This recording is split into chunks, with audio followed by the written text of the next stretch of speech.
now invite Hiral Sharma, Principal Architect, India and SAARC from Fortinet to come on stage and give a technology presentation. Over to you, Hiral. And after that, we have a very interesting fireside chat with none other than Golok Kumar Simri, Principal Advisor and Chief Technology Officer, Passport Seva Program, Minister of External Affairs, Government of India. And that topic will be securing data, safeguarding privacy. Are PSUs ready for the demand of the new digital age? But before that, a big round of applause for Hiral Sharma from Fortinet. Over to you. Thank you so much. A very good afternoon, ladies and gentlemen present here.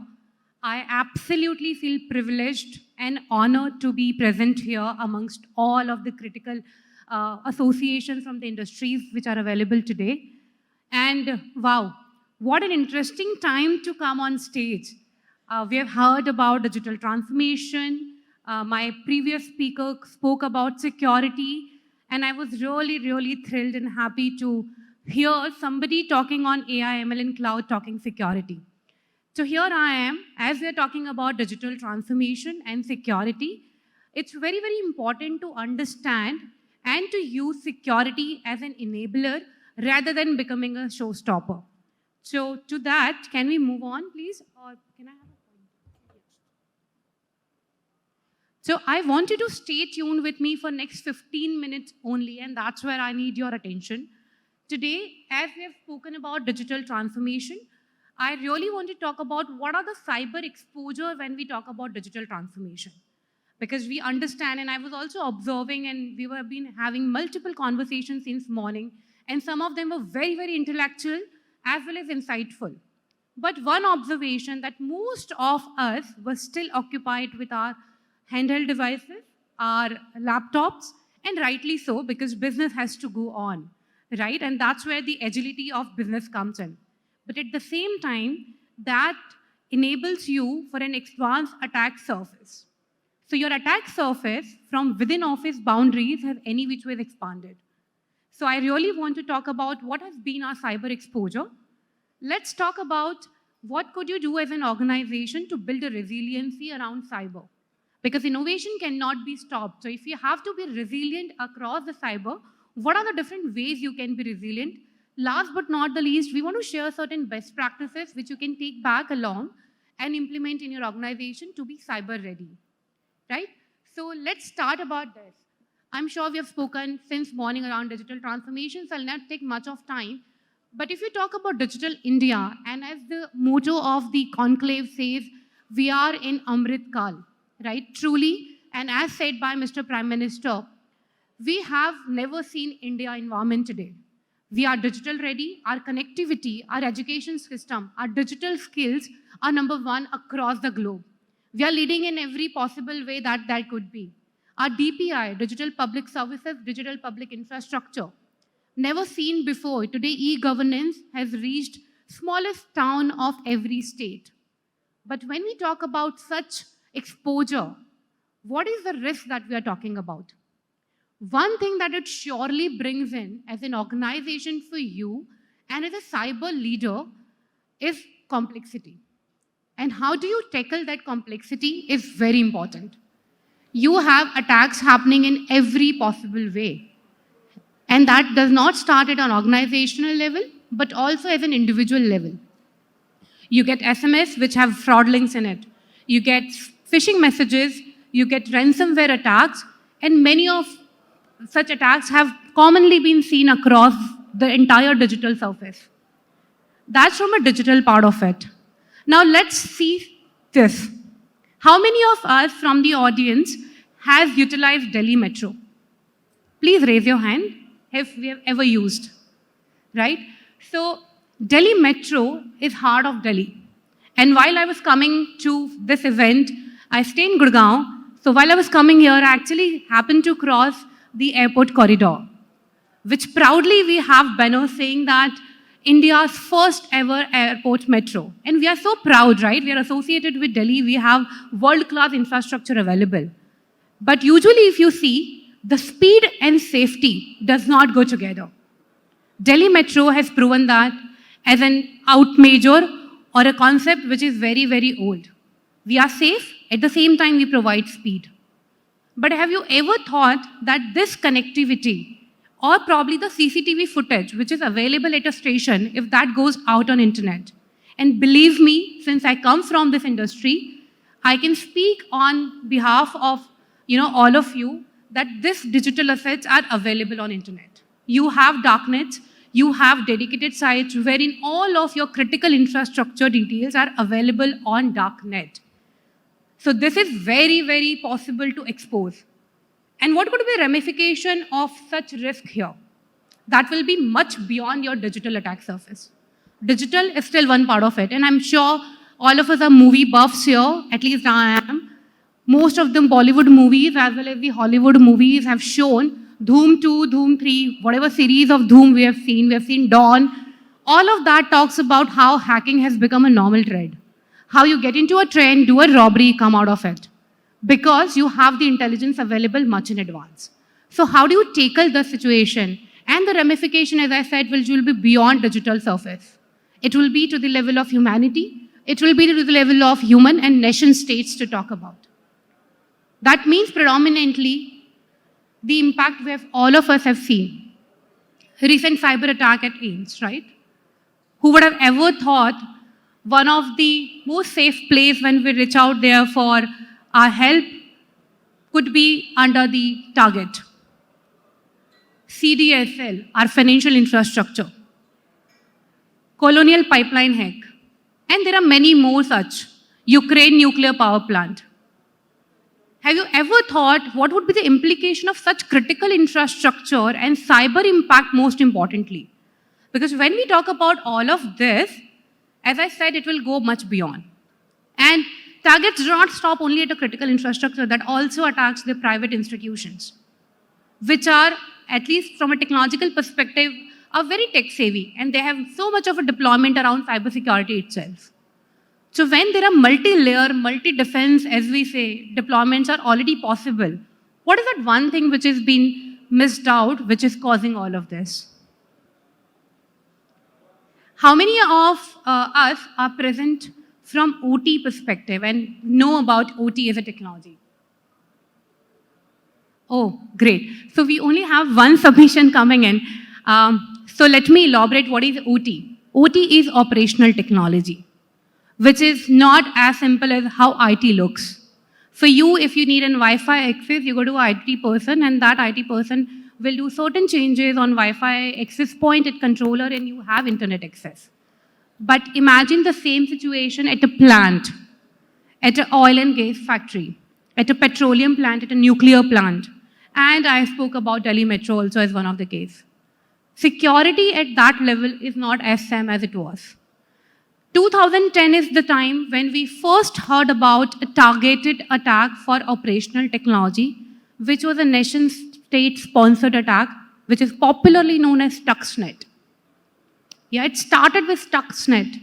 And today, you can see the evolution of different attack patterns which have been happening. But most importantly, we have targeted and sophisticated attacks for these states. And that's where our infrastructure needs a dedicated level of prevention, or at least a thought process to start with, right? What is the cyber exposure around it? From a digital transformation and whatever discussions we have been hearing since morning, I could predominantly put that down into 4 key buckets. First, work from anywhere. As I said, I have been observing since morning, all of us are working in some or the other way, because the business has to go on even if we are present here. The digital acceleration has to happen because there is a demand which needs to get catered. Your application journey, which we have heard earlier during AI, ML, cloud has become a very, very norm to talk about. Last but not the least, operational technology. Gone are the days wherein this power plant or factory at a remote city would not have connectivity to the main data centers. Now everything is connected, but we do not have the same standards of safety and security maintained, which predominantly means these are the exposures in terms of attack surfaces. You have attack surface on cloud, and my co-speaker before my session spoke about cloud native security. So if you are planning for a cloud-based approach, are you planning for a security as an inherent part of it? Nation-sponsored, I have already spoken about it. What is interesting is AI enabled. And we just heard few examples around ChatGPT, around Bard, and whatnot. Do you know ChatGPT can actually write a code which can be malicious? How many of us have tried ChatGPT? Yeah, great response. I've tried it myself. First, if you go and say, please write me a spamming code or a phishing code, you'll get an ethical note from ChatGPT saying that it's not ethical, go back, check your value systems, come back. You know how we tell our little kids that, baby, this is not okay to do and you can't be talking about it. They tell you the same thing. But how kids are smart in terms of manipulating us, at least my son does that to me.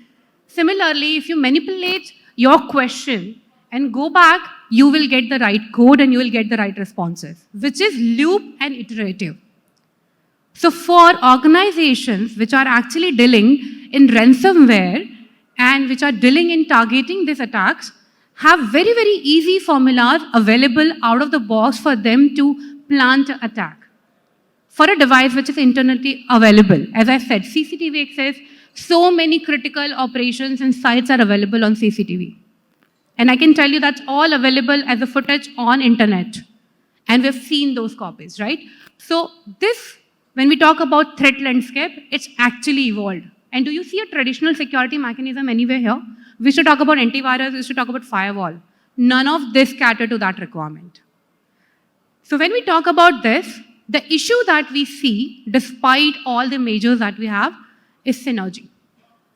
The organizations and through the digital transformations are getting complex day by day, and it's very difficult for a security operations head or a CISO to maintain that level of standards and security in place. We have many silver bullets to play with. If you have a network security requirement, you'll go and get a particular A vendor solution, which is best in breed for network security. If you need antivirus solution, you'll get a best antivirus, and the list goes on. And I can tell you from data points which are available in a normal organization, there are 30 plus vendors which are available from a cybersecurity perspective. However, they're still working in silos. As I said, out of all of us, at least we understand IT, but there was only one submission around OT. We don't even understand what is an implication of our own organization's business if that gets cyber exposed. Forget about working together. And which is what increasing the team's issue and complexity, which is overwhelming. What is the need? We spoke about AI. Is AI taking our jobs away? Everybody's question is that. It can never. Because nobody and no tool in industry can match a human intelligence and human emotion. And I always read EQ better than IQ. So the requirement today is to have human-machine teaming. When I say human-machine teaming, you need to know how to utilize your entire infrastructure, which is self-learning, self-healing, and automated. So you need to build a cohesive infrastructure. However, the authority, the decision power, and the control system will always be with a human factor, which will be you and your extended team. So you need to work towards making the life of your users, your IT administrator, your security administrators easy and better and efficient. As we move on, and as I said, the topic of today that I really wanted to talk about from a digital transformation is the resilience of cyber. Because I understand today, every organization has already taken a cyber journey. No organization today can get up and say, I don't have an antivirus solution, or we don't have a firewall solution, or we don't have a basic security in place. Yes, it is all there. How do you build a resilient ecosystem? And modern definition of resiliency is to keep advancing despite the adversary. Be it ransomware, be it WannaCry, be it targeted attack, how do you keep going? What do you learn from it? And how do you implement those knowledge system back into your system and be better prepared next time? First, we need to bridge the gap. Get awareness more as to what are your digital exposures. Not only limited to IT in your work culture and your department, so to speak about, but across, right? So I'm sure everybody heard about data loss. Anybody that has read the data protection bill, which has come out very, very recently? Yeah? By the way, just a tip to give away. For the very first time, Indian government has made the citizens of India, which is a data principle, accountable and responsible. That means you and I together are responsible for our data forgery. We have 10,000 rupees penalty if we put any data entity which is wrong, and you can't go back and say, I've had a privacy issue. So whatever online transaction, online data entries you do, you have to be very, very careful about. So in IT ecosystem, we worry about data loss, but in the OT or in manufacturing or a plant system, we have to take care about safety, which is what I spoke about earlier. In IT, the average ecosystem time will be 5 to 7 years if there is a device and there is a renewal time and the purchase time. But in OT, they are legacy system. Believe me, the systems are still running on Windows 90, XP, and all of that because the change is not so easy to do. Imagine you have vulnerabilities which are openly exposed and somebody just need to tweak something and get into the doors. So when we talk about bridging the gap, we need to first understand what is the difference and what thought process we need to bring in. From security to safety, the entire ecosystem needs to get managed. And start with convergence. So here are my key takeaways from building in resilient organization-wide security. So we spoke about the exposure. Now we'll talk about the resiliency that you could build as an organization. Start with convergence. Convergence of different functions. Convergence of your networking, convergence of your different OT functions as well as your security functions across the ecosystem to build a consistent, efficient visibility as well as control. Next, let's try and consolidate unity of platform. I think some of the keywords that we have been hearing since morning till now is around platform. Platform on AI, ML, cloud, and even in security. What is the advantage? As I said, you have 30 plus vendors available. Platform helps you to give outputs which are outcome driven, unlike a simple integration. We have heard about multi-factor authentication. Today, any banking application we try to log in, you get OTP as an additional layer of authentication mechanism, right? But imagine if the internet banking software or the authentication software goes for a version change, at the back end, the IT has a lot of work to do. They need to go back, change the integration again, rewrite the integration. But when we talk about platform or convergence, we talk about functions which are outcome driven, which are not version dependent. We are giving out of the box functionality for you to achieve as a use case, to make your life simpler. Last but not the least, be proactive. Till now, we have been talking about protecting ourselves from inside. You know, it's like our house where even we have digital lock system, then we have a safe system, then again there's something which we have kept, which is very, very precious into another safe. That's all fine. What are you doing for external security? Do you know as an organization, what is your security exposure from outside? Do you know what is your brand reputation? How many of attackers are talking in darknet about you? Because we don't get that visibility. So we need to look above and beyond only in internal security, get an external view, be proactive in your approach. So 3 pillars when we address, you build a resilience, and that has to be ongoing, that has to be a continued effort, and last but not the least, your skill sets. It is undebatable topic wherein we talk about skills and how effective that can be. A tool is as good as one knows to operate, right? So last, around this, we at Fortinet have built an ecosystem which is completely broad. We provide a full coverage, visibility, as well as protection across the entire ecosystem, starting from your physical security to endpoint security, application security, network security, not to forget the cloud.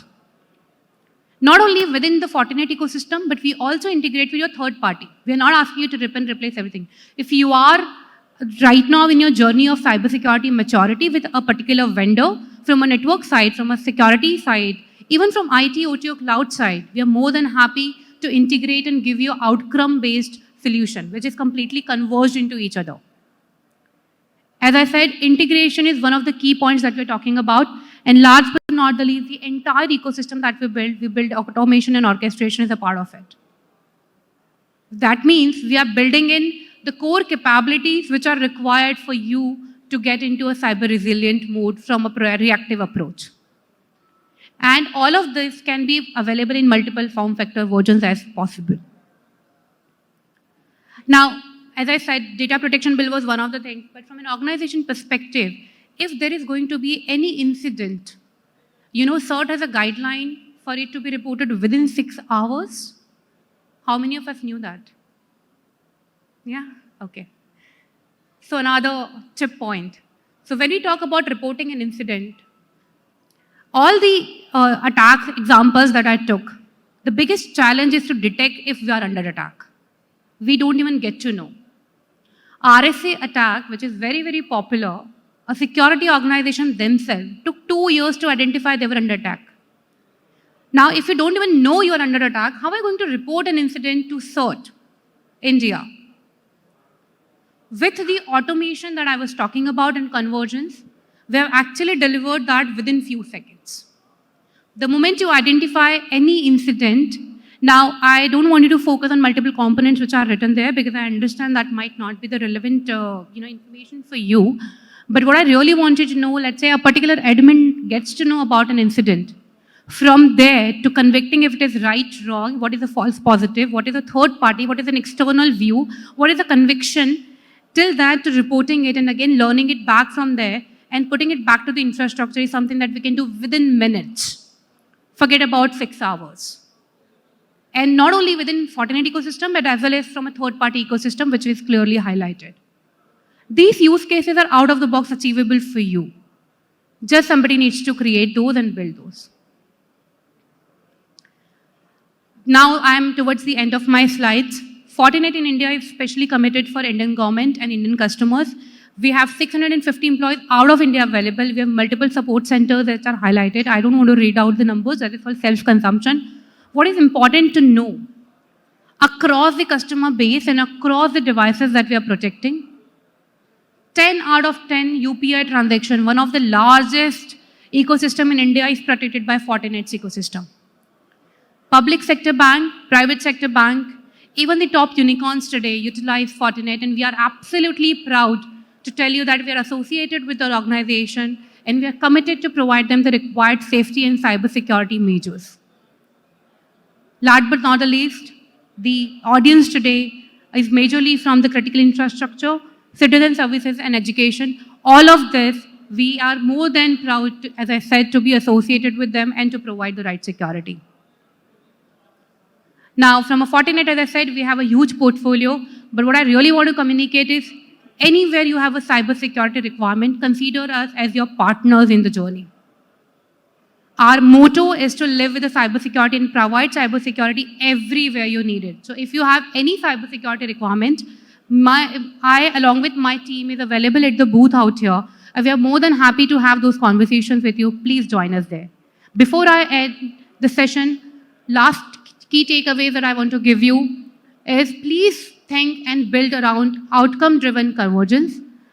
Talk about building a consolidated approach as a platform around the entire ecosystem, not only cybersecurity, but the entire ecosystem of your digital attack surface. Last but not the least, do we need to be reactive? I need responses. Do we really need to be reactive? Yes, sir? Yes, absolutely.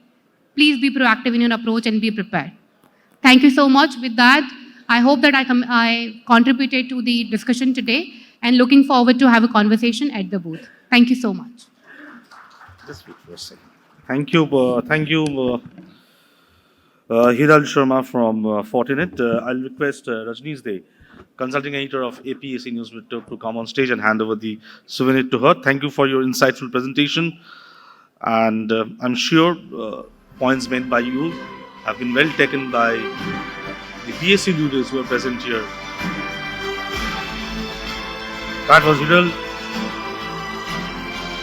And with this,